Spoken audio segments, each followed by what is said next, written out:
Seek ye first the kingdom of God and His righteousness, and all these things shall be added unto you.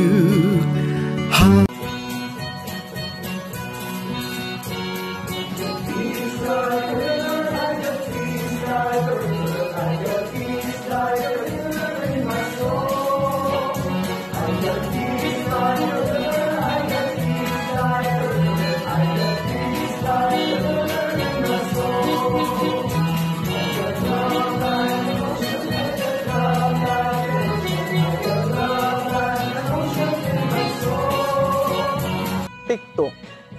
Mga kapatid, ito po ang napili nating pamagat sa linggong ito, the 13th Sunday in Ordinary Time. TikTok. Bakit nga ba napili ko itong pamagat na ito? Pinagpili-nilayan ko po dahil ang isang TikTok ngayon sa panahon na natin ay talagang napakakungon, napaka-pamilyar, lalo na sa ating mga kabataan natin, na tinitingnan ko ang ugat dito. Saan ba talaga nanggaling itong TikTok na ito? Ano ba ang na-inspired? Ano bang ang nagtulak sa isang tao na magti-TikTok? Ang nasumpungan ko dito ay gusto niyang makilala siya, gusto niyang makilala ang kanyang talento, at binabahagi niya ito. At yung mga tao namang humahanga sa kanya, nakakilala sa kanya, gustong tularan ang kanyang mga ginagawa, binabahagi ito. TikTok, no? At ito din po ang nakita ko na ano kaya, yes, sa ating mga kabataan ngayon, napaka-familiar ang TikTok at gusto nilang magti-TikTok na rin. Gusto nilang magbabahagi na rin sa kanilang talento sa pagsayaw, sa pagkanta, o sa paggawa ng mga bagay-bagay. TikTok. Ano kaya kung sa ating pagkipag-ugnayan sa Diyos, magti-TikTok din po tayo sa salita ng Diyos. Napaka-attractive po ang TikTok. Ngunit gamitin natin ang salita ng Diyos na maging attractive din po. Ipapadaloy natin. At dito sa awiting ito, the music of the gospel song ay walang iba kundi Peace Like a River.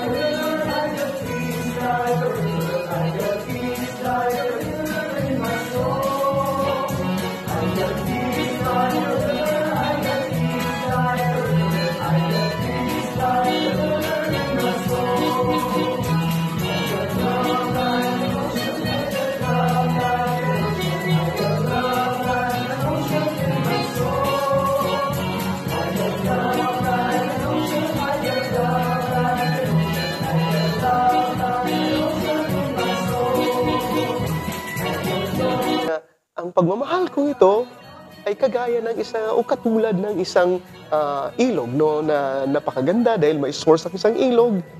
Dumadaloy ito at ang dami nakabenepisyo. Pagbabahagi. At yan po, mga kapatid, ang nais nating bibigyan ng pansin, TikTok bilang pagpapadaloy natin sa salita ng Diyos. Punuin natin ang mga puso ng ating mga kapatid ng TikTok, ng salita ng Diyos. At bago po ang lahat, mga kapatid, maraming salamat sa inyong pagti-TikTok din po sa pagbabahagi inyo sa salita ng Diyos, sa music of the gospel, Sunday reflection. Napakasimple lang po ito.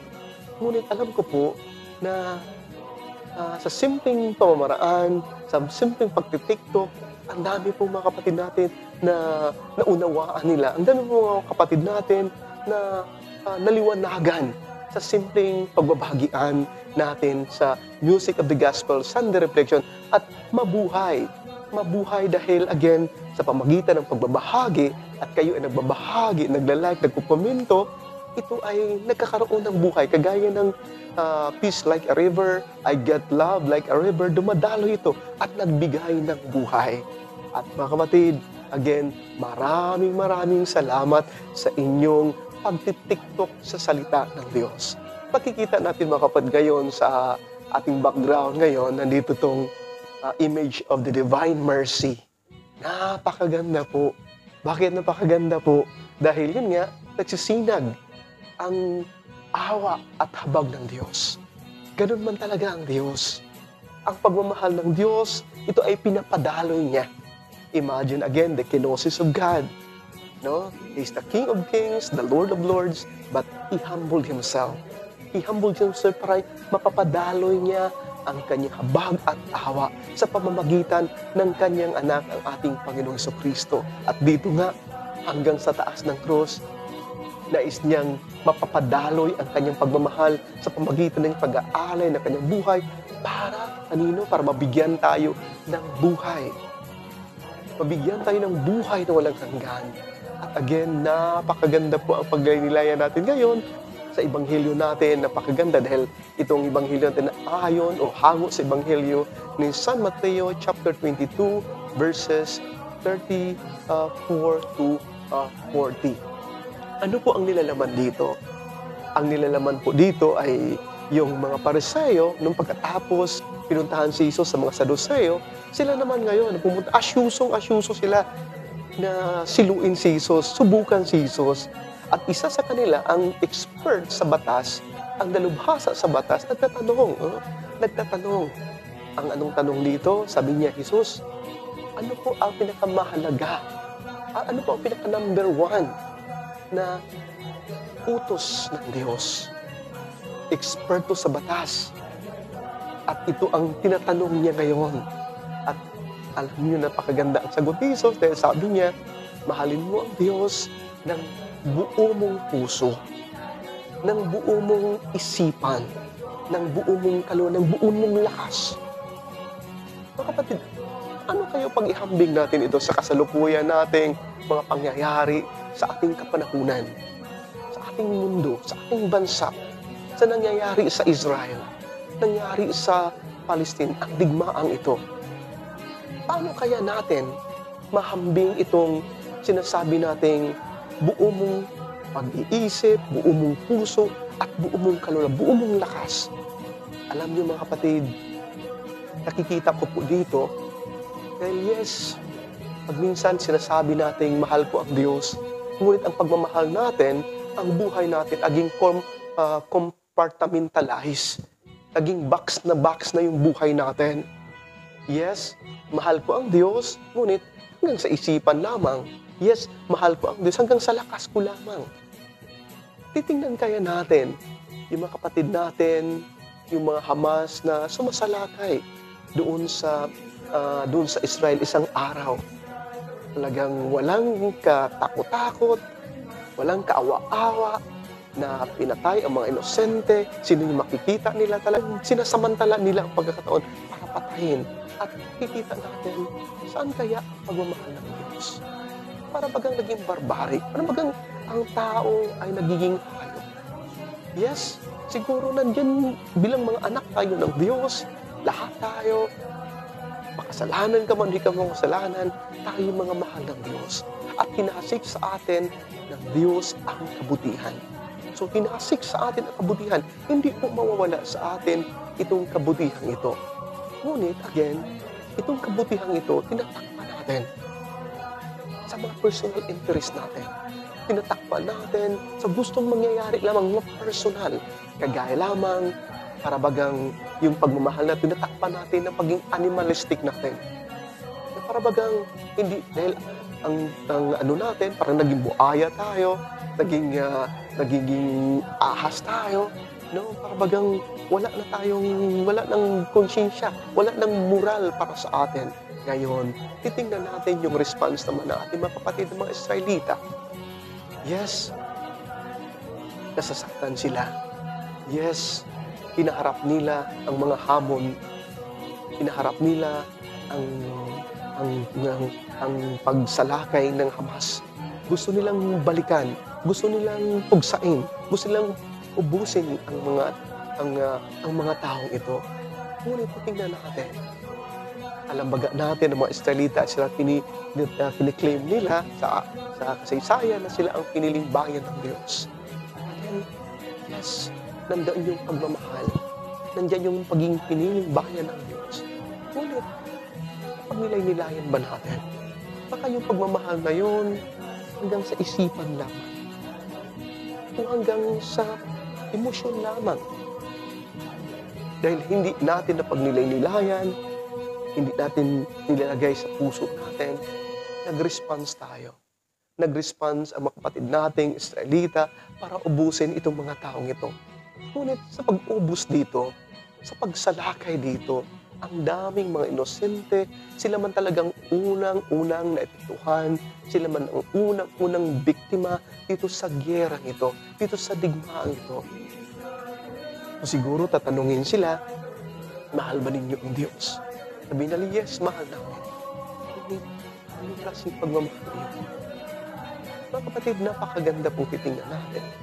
Dahil humahanga itong dalubhasa ng batas. Dahil sinasabi ni Jesus ang pangalawa.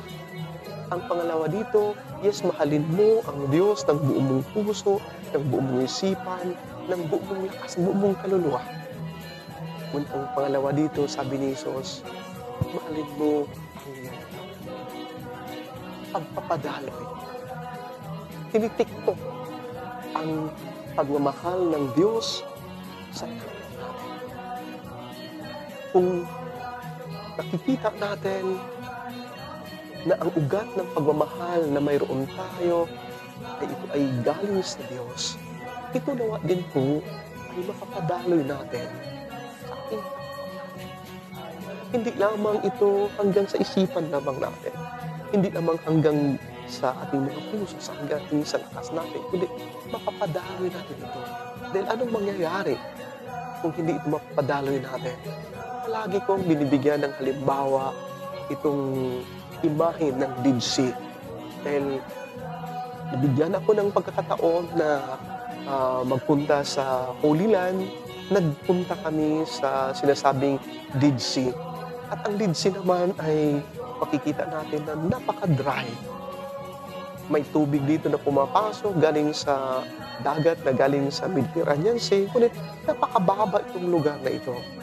Dahil napakababa siya, pumapasok ang tubig, may source, ngunit dahil walang outlet na stagnant doon at sinasabi nating naging salty masyado or 70% kung hindi man ako nagkakamali memory dito na talagang yun ang percentage ng tubig dito. At dahil dito ay nagiging dead sea, walang nabubuhay, anumang hayop, anumang isda, anumang mga halaman doon sa dead sea ito. Napakagaya ng disyerto din po ang makikita natin dito. At hindi kaya ganon din po na nandyan ang mga biyaya ng Diyos na dumadaloy sa atin. Ngunit dahil wala itong outlet, nandyan naging stagnant sa buhay natin. Walang kwenta. Walang halaga po itong lahat-lahat na ito. Nasasayang lamang ang mga biyaya ng Diyos.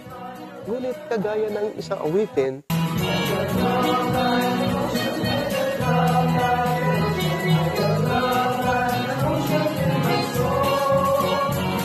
He's like a river. I have love like a river, na ang pagmamahal ko nito ay hindi lamang hanggang sa akin. Kailangan kong ipapadaloy itong pagmamahal na ito. Hindi kayo napakaganda yun. Pagpapadaloy, pagtitiktok sa pagmamahal ng Diyos sa aking kapwa. Ang dami nyo ka-encounter dito sa pangyayaring digmaan sa Israel, sa Palestine, sa Ukraine, sa Russia. Pumapayag ang Diyos dito. Bakit pumapayag ang Diyos? Mga kapatid, nais natin bibigyan ng pansin, nais natin bibigyan ng tuldok, nais natin ititiktok itong kaalamang ito. Dahil kung titingnan natin, yes, nandaan yung mga biyaya ng Diyos pinapadaloy sa atin. Nandiyan yung habag at awa ng Diyos, nandiyan yung pagmamahal ng Diyos pinapadaloy sa atin. Ngunit, pag ang isang araw na papadaluyan dito, lalong-lalo na ang ating mga leader natin, pag itong pagmamahal at abag natin, pagkilala natin Diyos, hanggang dito lamang sa isipan natin. Hindi ito tumatalab sa ating mga puso. Naging compartmentalized. Nasasayang yun. That's why may mga kapatid tayo na napaka-scientific, napaka-robotic ang ating mga kapatid. na para bagang kagaya ni Albert Camus na sinasabi niya, isang philosopher, na ang buhay isang absurdity. Bakit nasasabi niya yung absurd ang buhay? Dahil kung ang buhay natin ay naging scientific, naging robotic, talagang napaka-absurd. Ngunit hindi man yun ang buhay. Ang buhay ay dumadaloy. Nagtitiktok man ang buhay, dumadaloy man ang buhay. Ang biyaya ng Diyos. Tayo lang ang naging hadlang. Hinahadlangan natin ang mga biyaya ng Diyos. So, that's why ang dami nating pag-intindihan dahil, yun nga, hindi natin pinapadaloy ang mga biyaya ng Diyos. At ang iba naman, yes, mahal ko ang Diyos, pero naging emotion lamang. Hanggang emotion lamang. Dahil emotion lamang, hindi pa rin napapadaloy natin. May mga kapatid tayo na, yes, pinapadaloy ang pagmamahal ng Diyos para ibabahagi ito, magkakaroon tayo ng kapayapaan. Ngunit again, hanggang sa lakas lamang. At ginagamit yung lakas, instead na sa pagpapadaloy, ginagamit ng lakas ang nangyayari sa lakas na pinagkaloob ng Diyos ay para girahin, para patayin ang ating kapatid. Alalahanin natin, mga kapatid, napakaganda kaya ang mundo natin. Napakaganda kaya ang mundo natin kung ang mga biyaya ng Diyos sa atin, tayo ay nagiging instrumento para mapapadaloy natin ang mga biyaya ng Diyos sa ating kapwa. Alam kong makamit natin ang kapayapaan kung tayong lahat, tayo nakikinig ngayon sa salita ng Diyos, ititiktok natin, babahagi natin sa simpleng pamamaraan. Siguro, yung mga kapatid natin matatauhan. Siguro, magkaroon ng realization ng ating mga kapatid na bawat isa sa atin na ninatawag ng Diyos para maging instrumento tayo sa pagpadaloy sa biyaya, habag, awa ng Diyos. Kapatid, ano kaya? Tayo ay maging tiktok, daluyan sa mga biyaya ng Diyos. Tayo, ako, tayo lahat. Nawa sa panahon ito ng ating kaguluhan na nangyari sa Russia, nangyari sa Ukraine, nangyari sa Israel, Palestine, mga kapatid, sa ating lahat, the music of the gospel, and the reflection of the Father, the Son, and the Holy Spirit. Amen.